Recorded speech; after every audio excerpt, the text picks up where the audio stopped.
Oh, that's sad. I'm sorry, man. Glad you found a buyer, though.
Thought I'd at least do some office hours for you guys. I've got some work that needs to get done, and you guys can help keep me trapped in my chair for two or more hours. So um, we will go ahead and try to make this at least somewhat entertaining.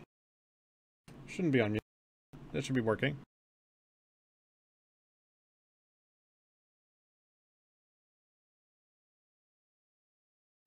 And I had that thing turned off.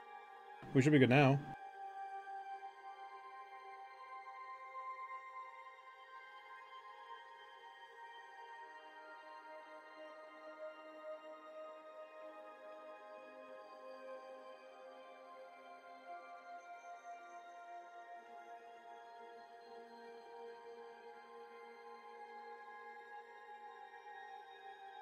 I hate having to check the levels since I only have like the one audio interface. It's really hard to check shit.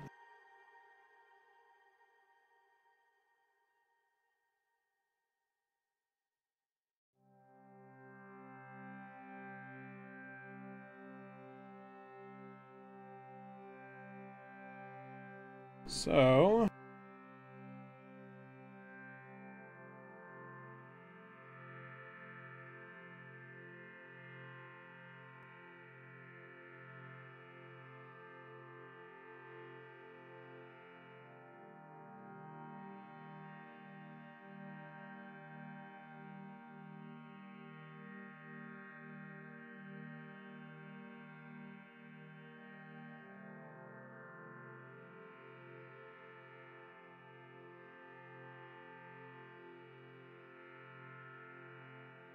and we should be working now. I don't know why there's no music.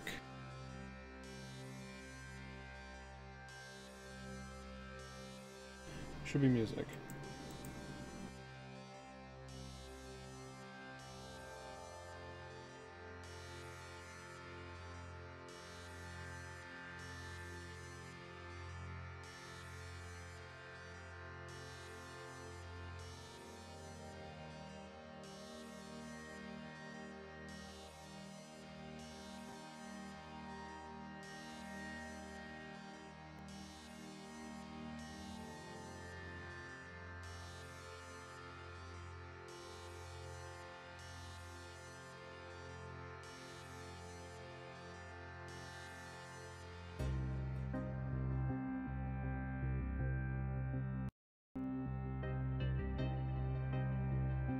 There should be music. There was music a second ago.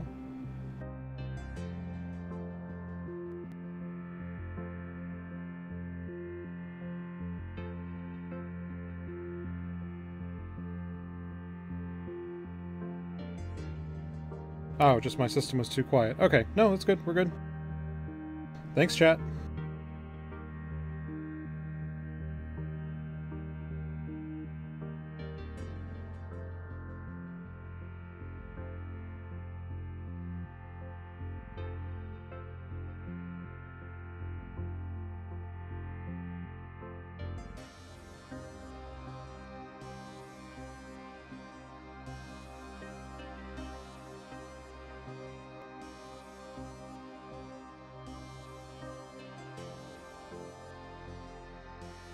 Oh, that's a problem.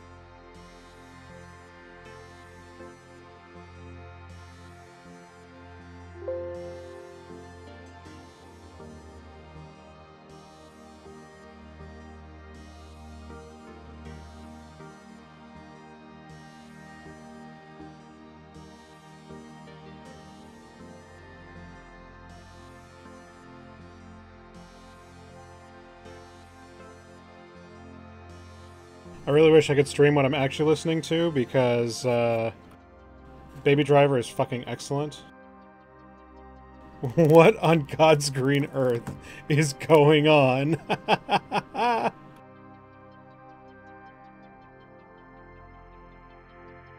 Wow. I don't know if you guys can read this in chat. That's pretty funny. It's doing some CPI bullshit. Hold on.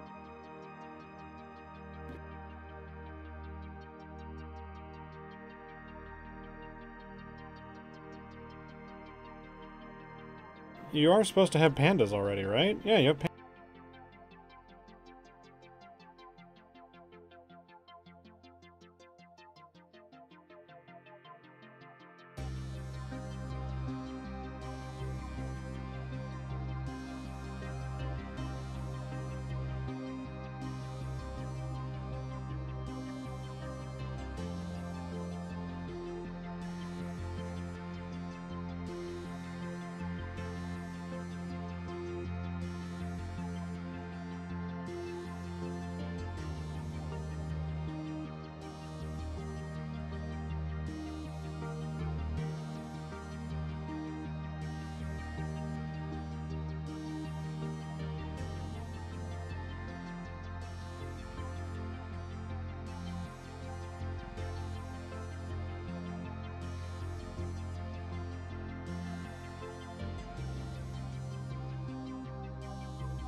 So feel free in either of the chats, any of the chats, to ask any questions you guys might have. I'm here for about 2 hours, so that should get us to, let's see.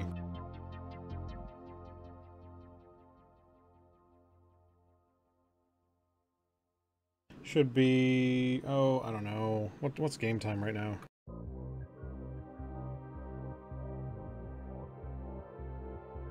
We'll be streaming for 2 hours. So Talon 101 in YouTube is asking, do you always have to tweak the program? Do Eve updates mess with the database that much?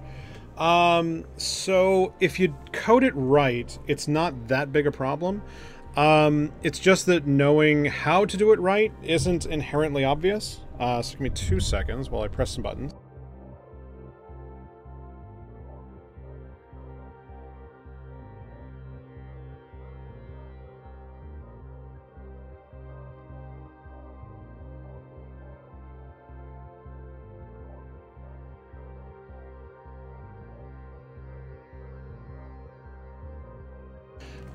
So a lot of that comes down to making the right parts of the program flexible. So for instance, using the SDE distributed by Fuzzy Steve makes it really easy to make sure you're always up to date with what the type IDs are and what all their attributes are. That data is also available through Crest and ESI. It's just less queryable. Also, being able to use CCP's APIs instead of actually doing all of the work manually makes things a lot easier. So if you do it right, you shouldn't have to update stuff that often.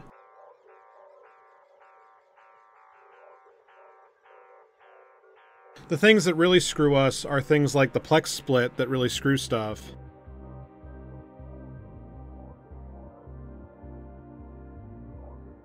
I don't think I have a setup string here.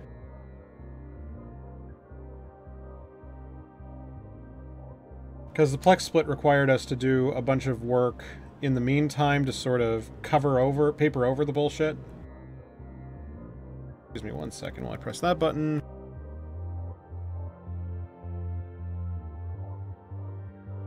Make sure I actually have the connection information in here.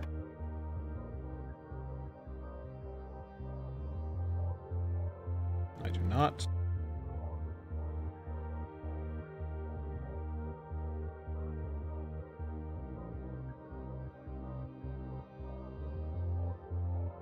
And unfortunately, my answer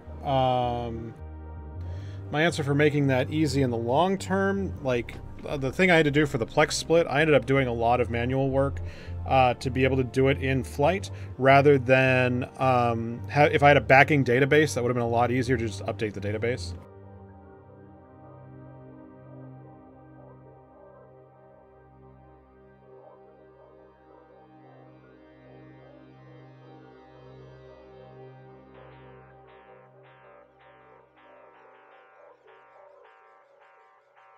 All right, next is the Bzo. Is asking about the T3 changes. I only got linked them this morning, and I have not had time to read them. I'm interested to see what this means for producers, to be honest. That was the thing I wanted to run my tools against, but I won't be able to see that for another 2 days, probably.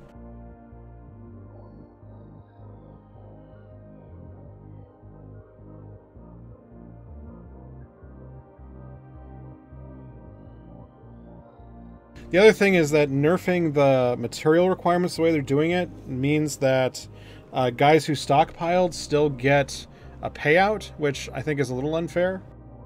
But, you know, of things that can be fixed.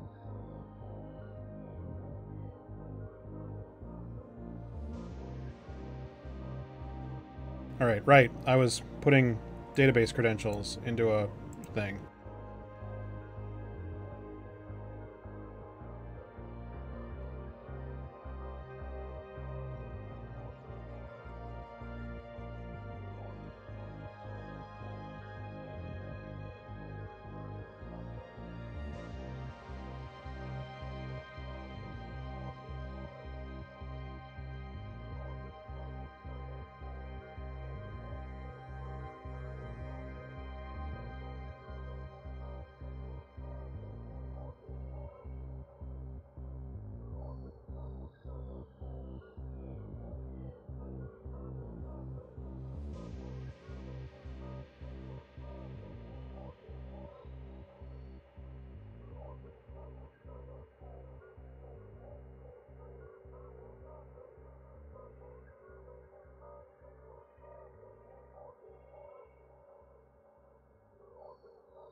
I think I need to grab my other my other machine.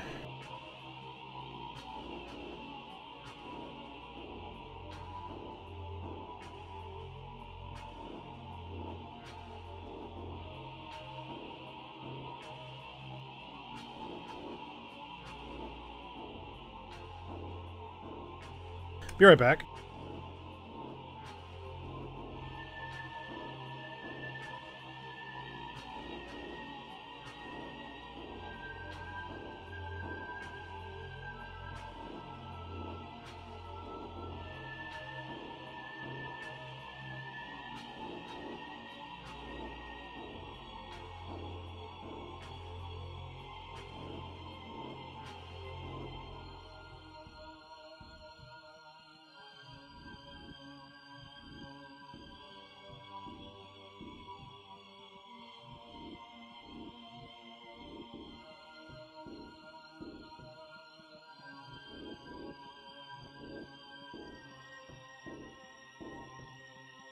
Ha! We're back.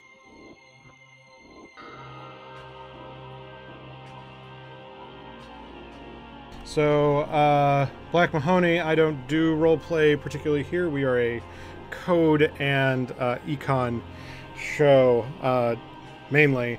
But there is tons of lore and roleplay nerds in Eve, so, yeah. You are not want for friends to find.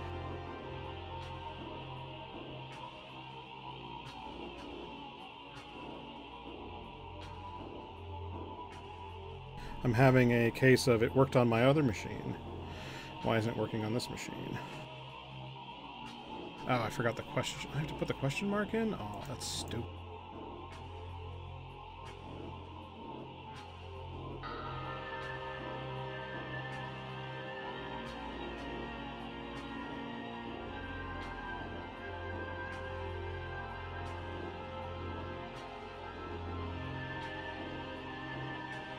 All right.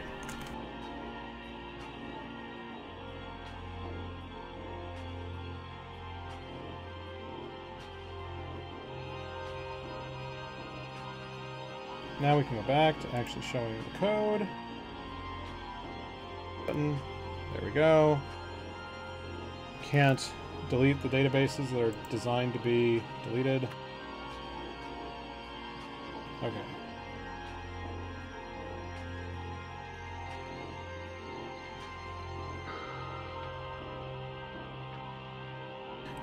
The show that we just ended a couple of weeks ago was, I like to pitch it to normies as Mad Money with none of the enthusiasm.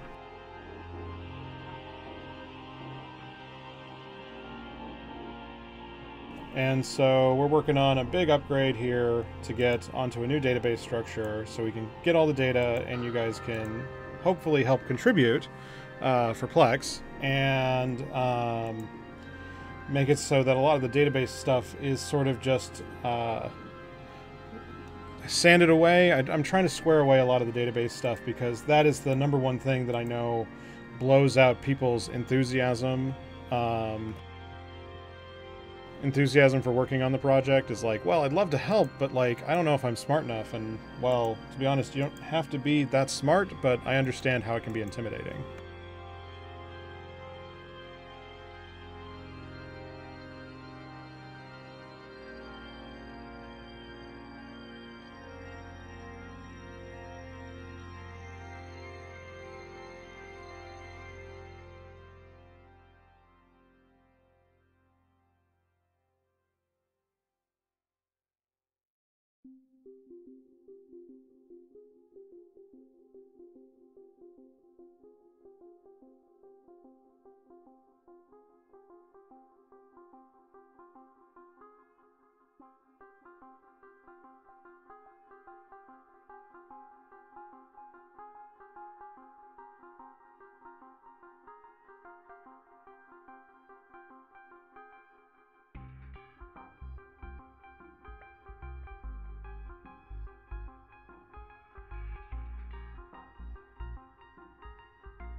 So again, if you have EVE questions, if you have database questions, I am here.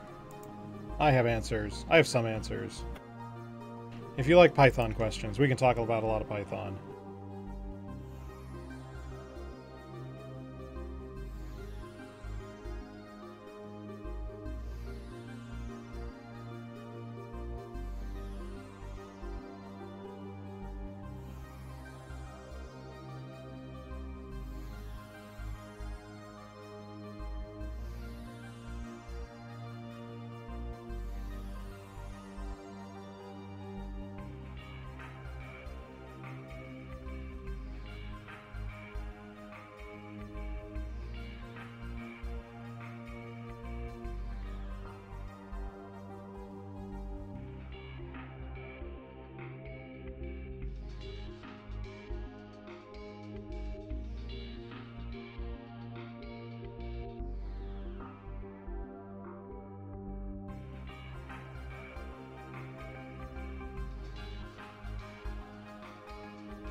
Welcome to the stream, Fierce Snake. If you are into economics, there is nothing quite like Eve. Sadly, I'm in retirement for broadcasting economic work, but Roden has been doing excellent work on Tuesdays at 0100. Let's see. Christopher Mellon, I don't know if he's still on break or not, but yeah, there's plenty of economic content out there. And fans of the show, don't get too excited. We're at office hours. This is where I try to actually get shit done, and I answer your questions, and you keep me in my chair for 2 hours so that I actually get shit done rather than playing Rocket League.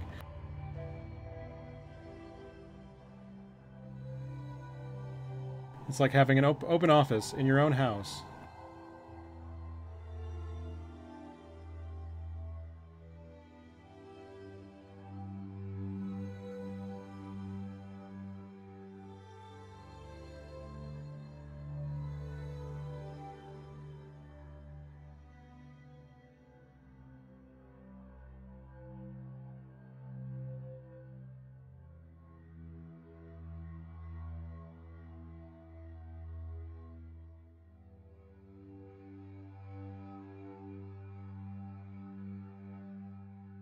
And no, Oaklu, I didn't see this week's Talking in Stations. Dirk did bug me about news from Quant, though, so that's at least interesting. I heard it was a bit of a mess, but some people were... so there's a rumor going around that... Let's see, how do I put this? That... So if you've been in the game for a long time, you might know what I'm talking about. That there used to be the Eve Central Bank, and since Dr. Ejo left, there really hasn't been any Eve Central Bank to be said. And Dr. Ejo, I think in 2011 or 2012, had gone on FanFest and said, yeah, we tried to use active central bank policies to manage the price of Plex, and something, it wasn't really as successful as we wanted it. And it really, the news I had heard ever since was that CCP had no intention of ever injecting Plex from an ECB perspective, from a monetary policy perspective, going forward. And because, in all honesty, if they said they would, and if they made it an active case to manage the in-game price of Plex, it's really bad for their own bottom line, and it opens them up to being played, you know, a sort of chaos theory, game theory kind of thing of playing the, you know, who are you playing against? Are you playing against the natural order of the game, or is it a fistful of speculators making you make bad decisions and profiting from your subsidies while you have to put more and more red on your real-life balance sheets? So, from what I heard coming out of from this week's Talking in Stations is that someone is claiming that the ECB Plex injection experiments were done off the backs of a dev's private Plex collection, which one opens up a whole big bag of internal affairs bullshit. Well, less internal affairs and more workers' rights problems of, like, why would I, like, so let me go way back to the start of this argument so you guys can follow me. Plex doesn't count as strictly as income until it is properly consumed. That is, you buy a skin, you buy Omega status, you buy extractors. This consumes Plex and allows CCP to put that credit into the profit column. Any Plex that's sitting in vaults right now is an outstanding debt that CCP owes to you. You have given them the credit for that Plex, and they have not given you the service for that Plex yet. So keeping Plex in vaults is bad for CCP's ledger in the grand scheme of things. So the thing about this accusation that a private dev used his private Plex reserve to stabilize the economy to whatever end, says to me that if his boss has asked for it, that seems pretty skeevy, because you're asking me to give up something of dollar value to paper over a company's ledger. Like if your boss came to you and said, yeah, can we pay you half what we owe you this week? Or can you pawn a bunch of shit for us so that we can keep the lights on? Like that's what it reads to me as. Which is skeevy as hell. And which is why I don't totally believe it. And then the other side of that coin is, if it's correct, that the actual if I'm wrong, which is a very high likelihood, is that the injected Plex might not have been enough supply to actually move the needle above the noise. The Plex market accounts for some 40 to 50% of the net trade in EVE, and it has for a very long time. And if you were going to inject a pile of Plex to try and stabilize the economy, you're talking about some serious cash. You're talking about having access to reserves north of 200 billion to even start to have a dent in a one-day thing. Like you need to be able to sustain a campaign for weeks, and you need to be able to have a budget of like 200 billion a week that you can burn on this at least, which starts to just rack up so quick. It's not impossible. We saw similar amounts of money moving around during the World War B, but like it's like trying to be a private person moving the oil markets IRL.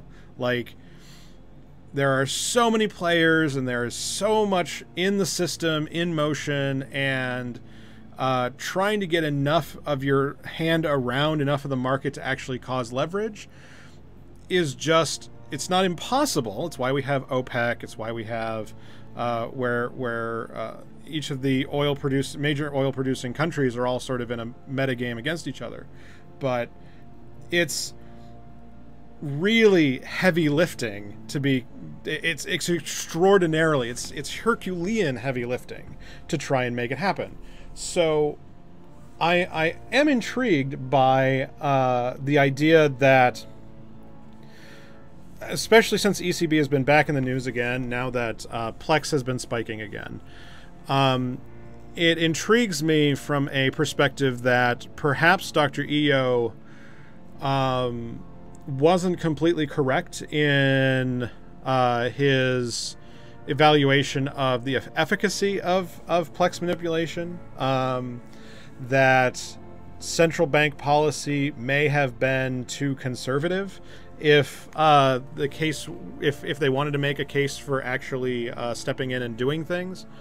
I still think that there's a major liquidity problem we're looking at right now, but yeah, I don't see CCP going to the ban reserves to push Plex into the economy, because I'm pretty sure the accountants let them say, I'm pretty sure the accountants let them say, if you've banned Plex, that might as well be consumed. They can't come back, and it comes back around. I think that once it's banned, it doesn't count on the ledger as red anymore. And why would you take dollars out of the profit column just to paper over this again? That's my problem here. CCP has none of the incentives to do anything to wrangle in the Plex price, in my opinion. I think that they have a responsibility in the longer terms to make sure that as using Plex as a barometer. Because again, if you guys have tuned into any shows, I've talked about how nullsec ratting incomes are making up way too much of the income pie right now, and it's causing a lot of the problems. And now that we've got to a point where this has festered long enough that we're really starting to see the problems stack up exponentially, which, you know, this is why I was talking about it 3 or 4 months ago.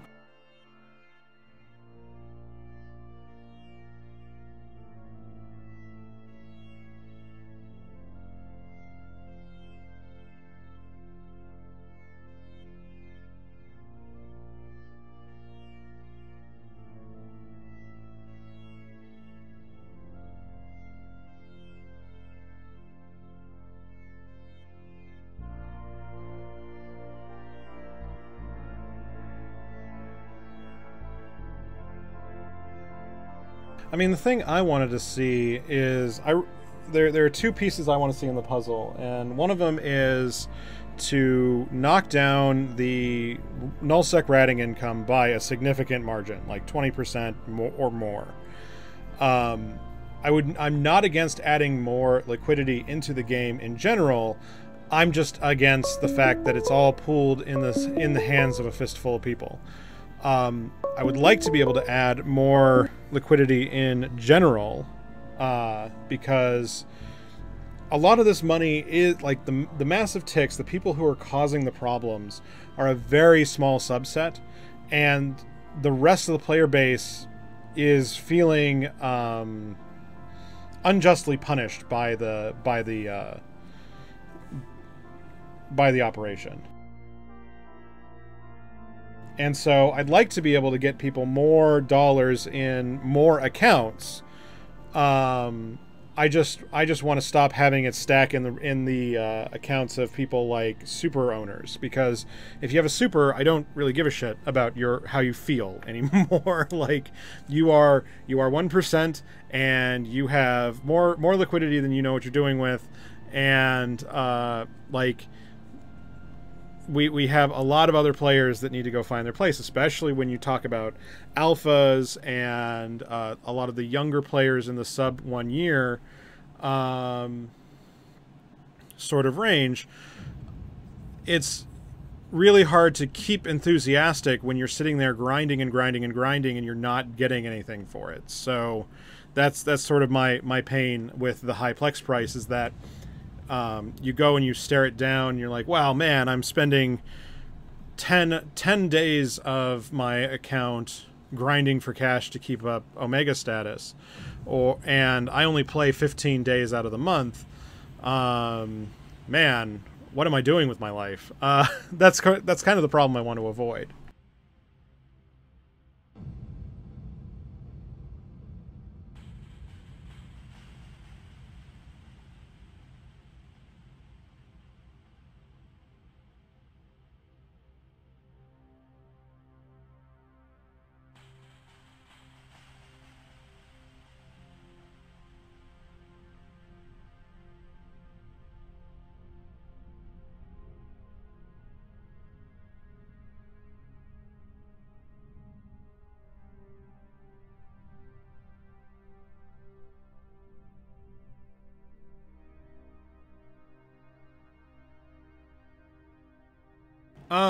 So Fierce Snake, you can play that way, and many people do, but you can skip a lot of that if you are willing to join an organization that will help you skip some of those rungs. Doing it completely solo can be done, and if that's your shtick, then more power to you. But it's a very long grind. Like, EVE is the worst one-player game.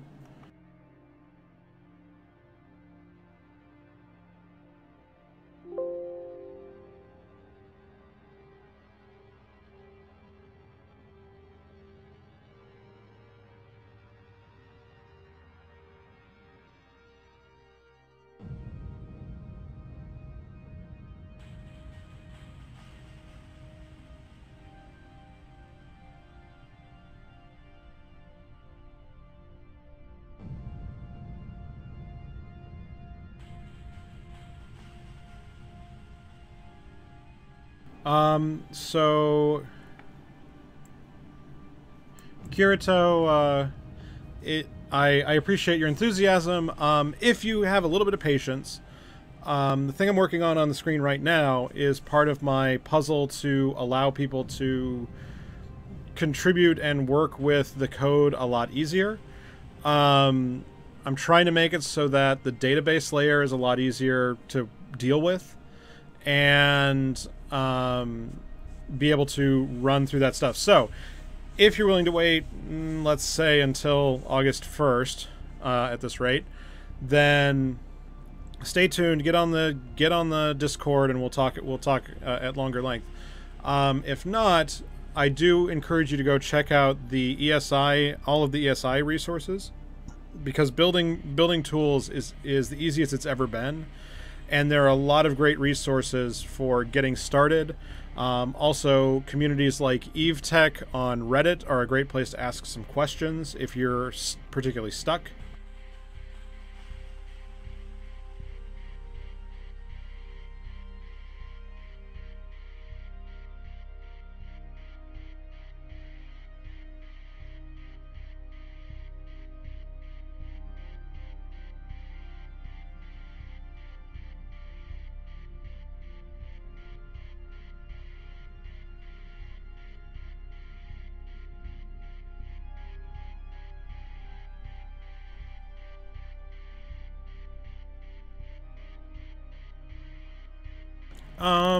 Oaklu is asking about Caleb Aranya's argument that there's a scarcity of scarcity, that there are no bottlenecks in resources.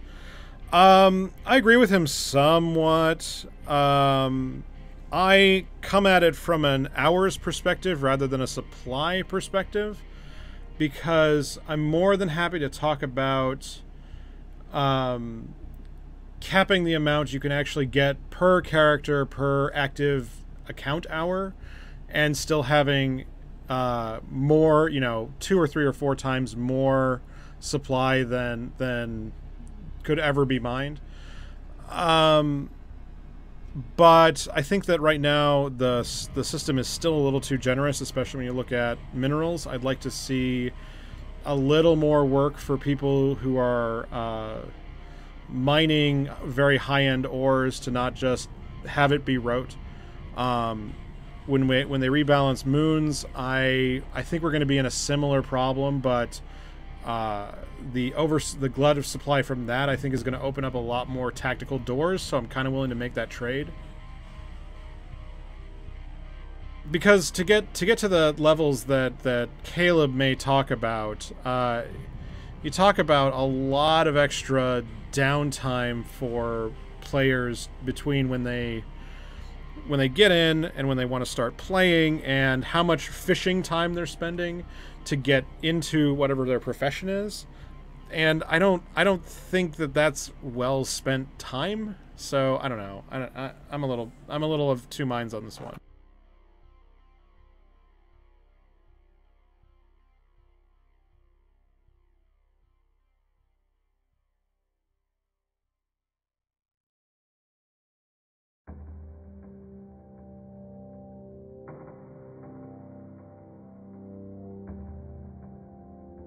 Well, and I mean, so I don't mind the ability to throw a bunch of accounts at a problem, because I think that that's a linear growth curve, and that's going to that has maximums for amount of effort without automation. So as long as you're paying for the time, as long as you're paying for the effort, like, there's really, I think it's making mountains out of molehills. But the case of it is that it has to be active time. And if you really want to spin up 20 accounts, and you really want to manage those 20 ships out in space, and you want to be doing all of that fucking clicking, then feel free, go for it. I want to talk more about how much you get per active hour as a way to sort of balance how much each one of those accounts can get, rather than try to clamp down on multi-boxing, because, again, multi-boxing is good for CCP's bottom line. So allowing it to grow linearly without a stacking penalty, I think is the only way you can do it, because otherwise, if you add complexity to say, well, you can't do it all from the same corp. Well, that kind of sucks. Or, well, we're going to have to put in a thing that makes sure that you're all from the same IP address, and that seems fucking stupid. And I just, like, there's any way to sort of clamp down on more players working together, I think burns the actual teamwork and is going to get metagamed by anybody who's willing to throw 20 or 30 accounts at the problem.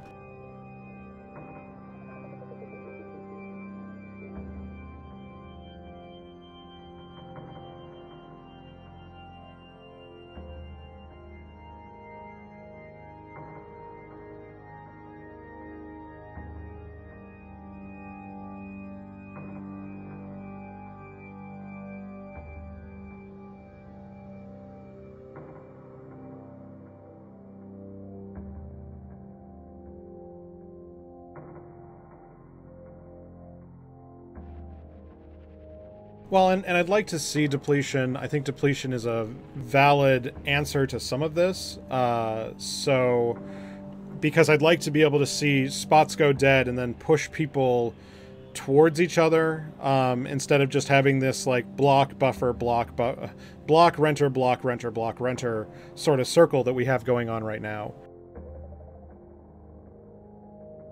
But implementing that, I think the easiest lever to turn for that is TrueSec, but I'm willing to bet that from a design perspective, TrueSec is not a number that can be dynamic.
Ours Bug is asking about the T1 salvage and T2 salvage spiking over the last 5 months. That is quite a range. Give me a sec.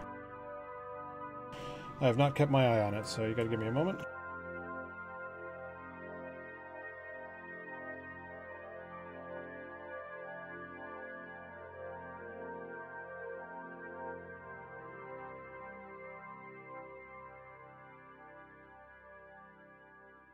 And 5 months is quite a range. Like, I don't usually look that far. Yeah, Okalu is in Twitch is saying it's probably engineering complexes, and I would believe that.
Yeah, my problem with... I have a bug right now that Eve Central screwed me for a couple of days.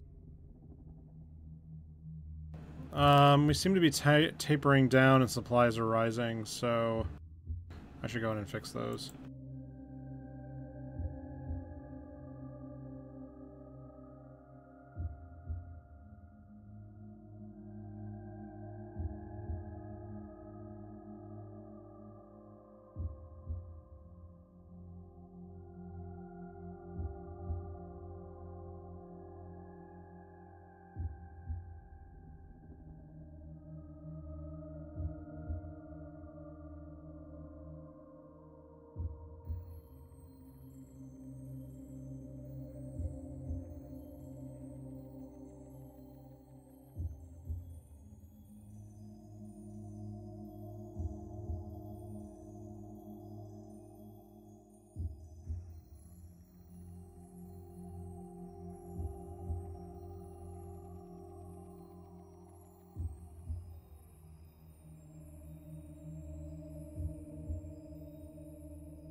Oh, I didn't know that Steve had an API up.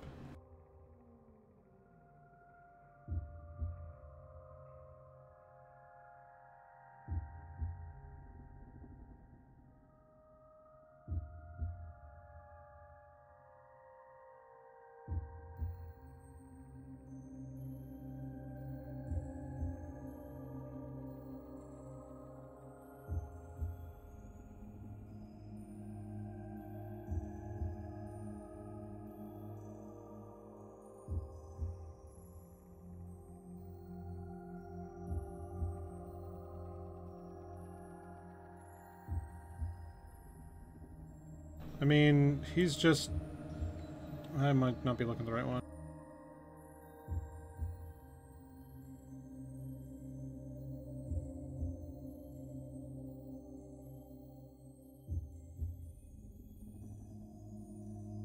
Yeah, except I don't like the way Steve is doing his averages. Unless he fixed it. I don't know.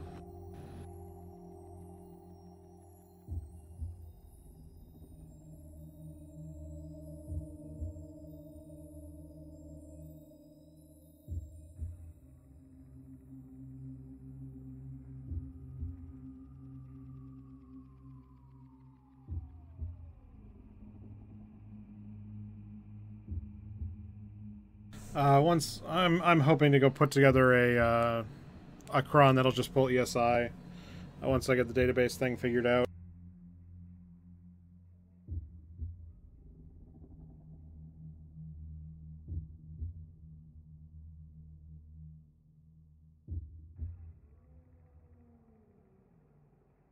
Limit should have made it be done. Unless it's in the queue behind this. Whatever.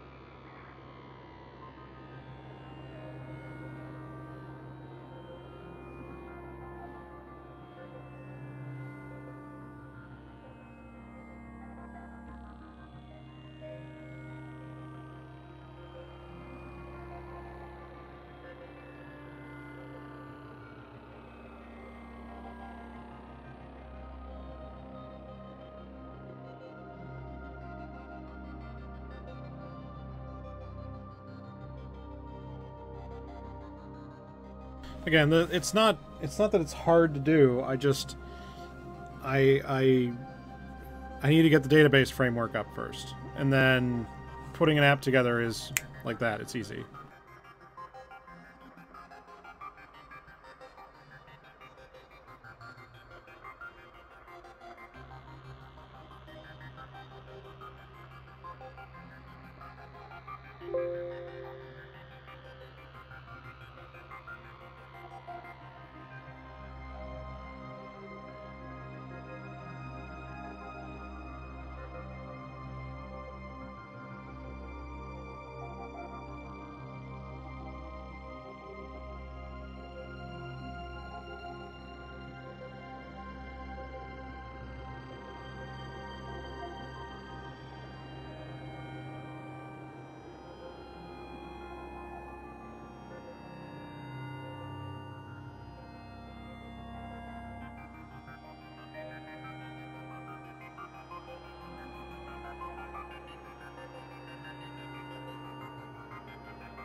I mean, crunching ESI is super duper easy. Like that's really not even getting an API to get the data isn't really that big a problem. Sugar on YouTube is asking if it's worth it to play Eve. So there's a meme that you shouldn't start Eve because everybody has infinite skill points and it's a time game, and they're wrong. But yeah, it's going to reward a long-term playstyle and specialization. So if you are willing to do a little bit at a time for a long time, Eve is your kind of game. If you're looking for quick hits of adrenaline all the time, Eve's going to be hard to play for the first year. Not impossible. You can still do faction warfare. There's a lot of pirating that you can do if PvP is your game. It doesn't take a ton of skill points to do that work, but you do need to find a good organization that will help make that easier for you. And Mentos on Twitch is asking, what am I making? I am writing a personalized object data management tool, so that we can, if you write tools for Prosper, all of the database stuff sort of happens by magic. So that's what I'm working on here.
we're doing a big conversion over to MongoDB over here. So that's the other big thing is that even though I know there's plenty of devs who can learn, have learned, will learn SQL, I want to go to a NoSQL solution because there's a lot more data than just Eve I want to put this through, and especially there's a couple of Eve data sources that are much better if you don't try to force them into a SQL database. So I'm hoping that by reducing the complexity of the database layer, we can get more contributions from more players. And Sugar, you will not find a better game for personal development than EVE Online. It's hard as balls, and there's a thriving community of players who are willing to teach you all of the things. If you're willing to go the distance with them. So I think it's rewarding. I wouldn't be where I am without Eve. I got my job thanks to Eve. I have loved the Eve community for as long as I've been here. So yeah, I support it. I personally can't play anymore. I've reached an age and a place in my career that it's just hard to keep on top of things, but yeah.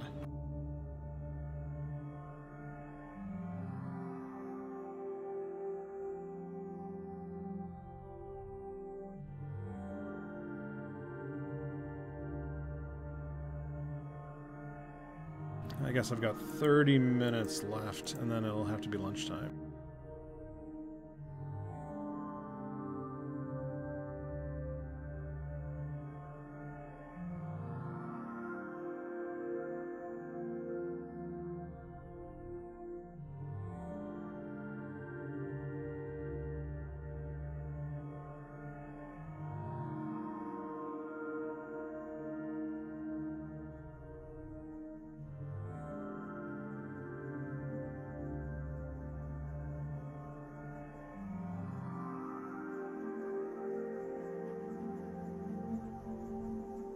Oh, just it's only time. You put in 10,000 hours to anything, you'll get good at it.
Yeah, I mean, there's nothing wrong with using Postgres. I've you know, Prosper lived and died on MySQL.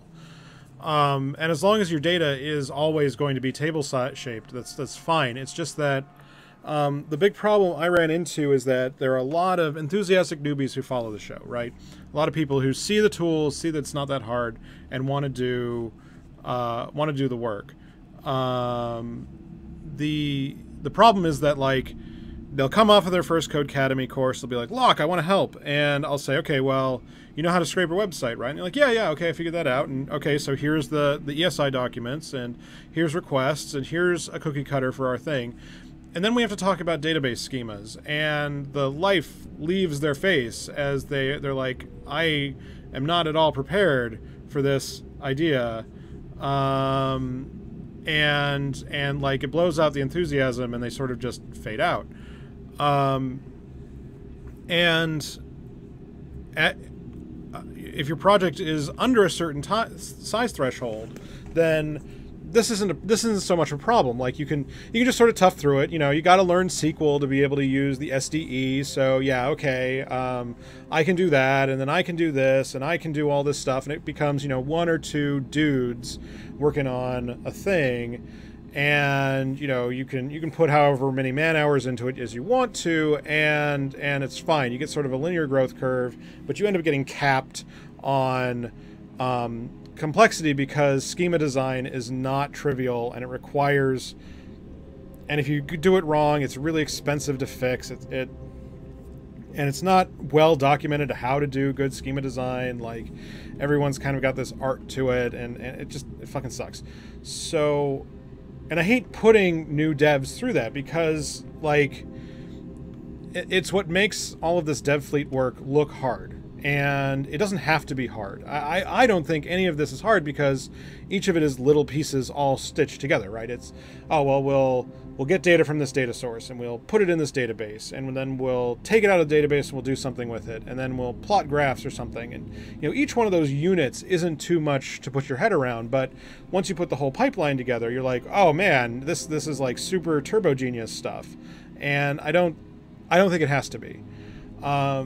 There are plenty of dudes who know their way around Postgres, but the problem is that getting people who know how to use it means that you're competing with what the stuff that they want to do their dev time on, and where a newbie might be starry-eyed and willing to do anything, more senior dev, a more seasoned dev will be like, well, I could work on your thing, or I could just work on my thing, and you go do whatever, like, and never our paths shall meet. So, yeah, that's kind of my pain there. So hopefully, by going to Mongo, I can squirrel away a lot of the database complexity here. I can make the schema management pretty automatic. I can make all of the data integrity checks automatic. I can do all the updates automatic, and they can all happen behind the scenes, so that I can just come to you and say, okay, well, look, you want to help Prosper, you want to help yourself, and I'll pay you game time to do the help. Here is a template, a cookie cutter, and here is a doc, and the data needs to look like this, and I will see you in a week. And then you can come back, we can do whatever debug needs to be done, and then just add it into the environment automatically, and we can get the people that shot of endorphins of, like, yeah, I made the thing, a lot faster and a lot easier is kind of the thing I want to do.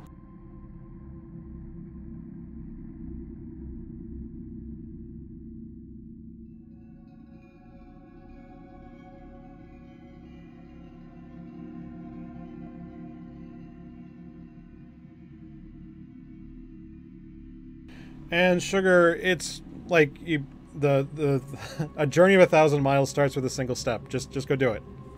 It'll be fine. Find a good group. Eve Uni is pretty excellent to newbies. Faction Warfare is pretty excellent to newbies. I wonder if Stay Frosty has a newbie arm. That might be fun. But yeah. And if exploration is your thing, go bug Signal Cartel. I don't know how much they can do with brand newbies, but they might at least know who to talk to.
So right here we're working on the data connection so that you can import a library, and the two features I want is, one, I want you to be able to report new schemas up to a central store and get them validated. And number two, I want you to be able to watch what the code is doing on your own machine in a headless state. So you don't need keys to the database.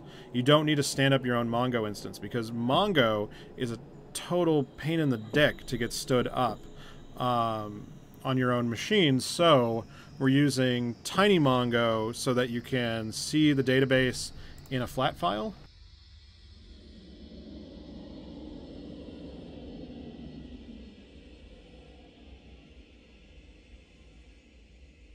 That one.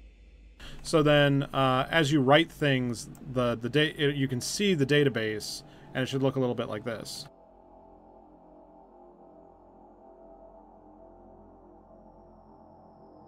And that is...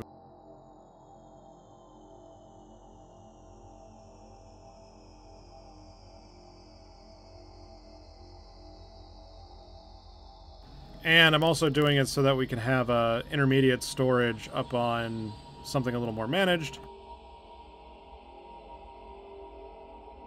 But yeah, you can see, like, this is what the data looks like on the live database. This is what the data looks like in our little local version. I don't know why this is passing, because it shouldn't.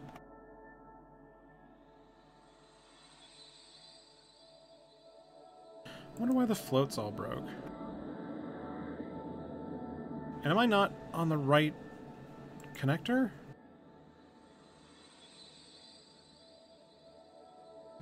Don't tell me it connected to the wrong fucking collection again.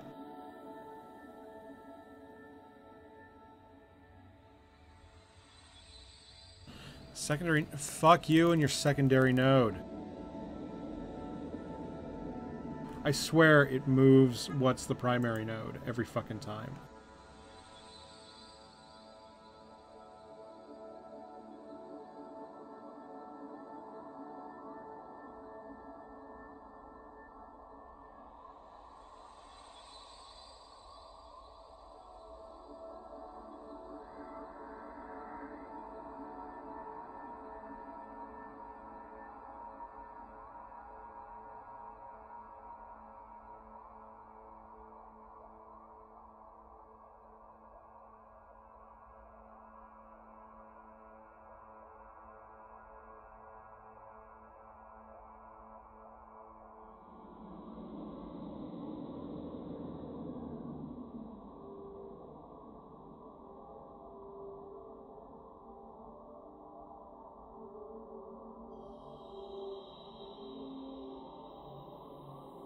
It does move the primary shard. Fuck you!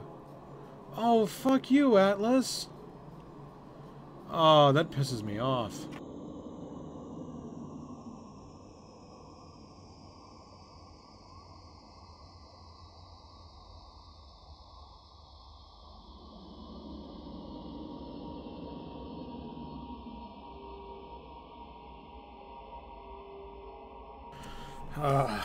Fucking hell. Why does it do that?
Oh, Jesus, Mongo, why you gotta be so difficult? So, yeah, this is my burden for moving to this thing, is that Mongo is significantly harder to stand up, and more complicated. Uh, Scale's better, but oh my god.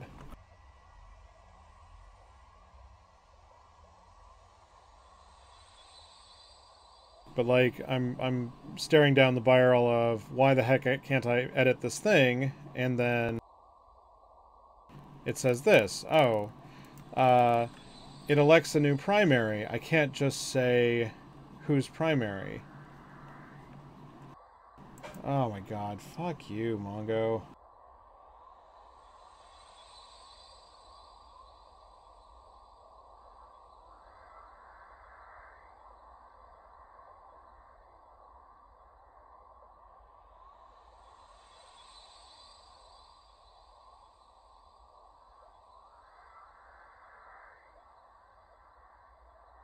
Because the thing I'm working on right now is on a managed cloud, but yeah.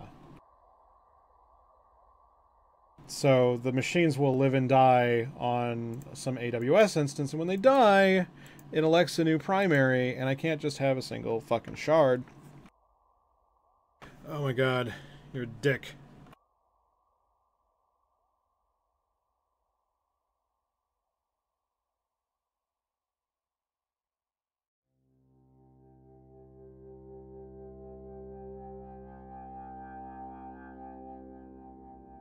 Actually, I think I'm gonna have to end this show a little earlier than I expected. It is getting to be lunchtime here. I wish I got more progress done, but yeah, that's just the way life goes sometimes.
Alright, thank you everybody who tuned in. I am sorry I can't go longer than this. I wish we could have got more stuff done, but I hope you guys got something useful out of it. Icon, I didn't answer your question.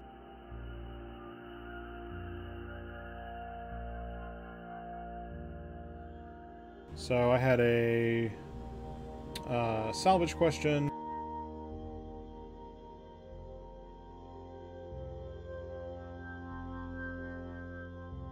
I'm not seeing anything in T1 that would make me worry, other than the smash trigger units.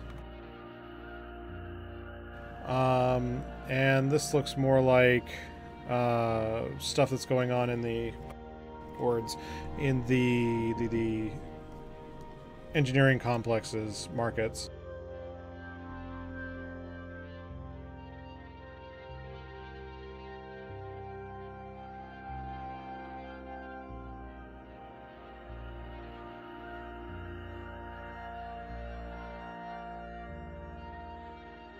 Oh, you were asking about actual, not the drone components.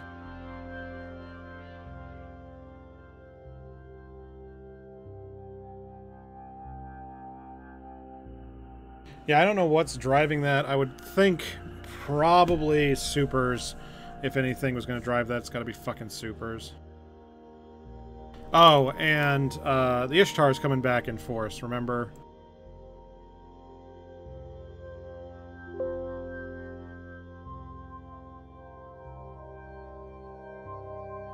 lots of SCHARs.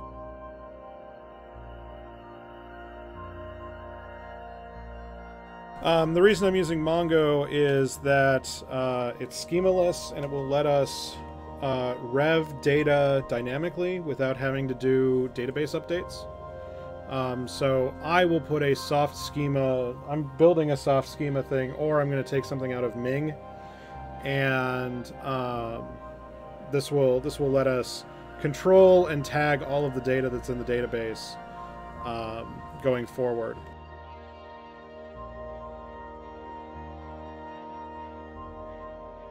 Also, it's a lot easier to design data because this will allow us to basically dump data raw into the database from whatever the source is, and keep snapshots of whatever the source is. That's the really big part of this, is that when you go and you look at REST data sources, they're all JSON, and they're not always flat, and that means they only have one level of keys. So if you have any recursion in there, you have to do special filtering to get that into a SQL store. Every one of those recursions basically has to be a new table that needs to be joined to the primary table, and that sort of complexity means that you have to write really complicated queries to get it all. But like, for instance, one tool I've always wanted is, I never, ever want to update an SDE from Fuzzy Steve again. He does amazing work. There's nothing wrong with what he's doing, but it's a pain in the ass, and it means that I have to manually update something, and manually updating things is for suckers. Instead, what I want to be able to do is just go to the type ID's ESI endpoint and say, okay, well, download them all, put them in there, tag it with some version information, so that we can filter it, and then just query the ESI data for the week, and it'll update every Tuesday or something, and that way I don't have to do any sort of database administration. It's all automated, and I don't have to do really complicated joins anymore because it's all already done. The one part of that I'm a little annoyed with, and I still haven't figured out a great answer for, is that, like, when it came to a lot of the market stuff, there's some 30% of type IDs I never ever give a shit about. The Alliance Tournaments special edition stuff, the anything higher than meta level, I want to say 8 or 9 or 10, I don't remember which. Blueprints, skills, skins. There's just a lot of trash I never want to track, and keeping that list up to date is kind of a pain in the butt, because you have to be like, oh well, this group ID or this category ID or all of these special tags, and I have to specially tweak them, and I don't really want to because I'm lazy and I just want it to work. So keeping that list up to date, like the Magic Prosper list, is something that could fit in a database easy peasy. You just you basically just trim all the data, and then you save that one regular old table together. But all of the data coming in is already JSON, and it can go right into Mongo, and it can be queried like that, no problem whatsoever. So why not just use Mongo as a snapshot of REST is sort of the working operation. And this means that we can use Z Killboard data because Z Killboard data takes 4 tables if you put it into SQL. The map data it flattens nicely. There's a couple other data sources that don't flatten as well, and Mongo makes that easy to work with. A lot of the character and corporation mapping doesn't quite fit flat. But yeah, I'm gonna have to close this show. We should be back. I'm hoping I can do another stream tomorrow, but no guarantees. Don't hold your breath. I do want to try and do 1 or 2 of these office hours a month as we get the database working.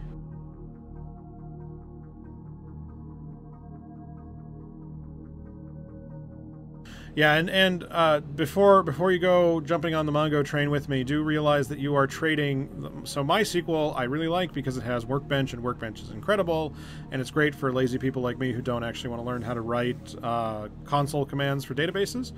Mongo is much harder to manage, to administer. And I'm almost thinking that's on purpose so that you use their cloud service, and their cloud service is expensive. So this might all be for naught once I get it all done, but the hope is that I can get more people working generically on the data, and we can just save the data generically rather than having to give every new contributor a lesson in how to SQL. We can basically say, come back next week and I'll talk to you about the database, but this week you can absolutely do real work. So yeah, join the Discord. Links should be down in the doobly-doo below. That is the very best place to still get in contact with me, and there will be more news as it becomes available. So thank you again, everyone, for joining me, and we will be back soon enough. Thanks again.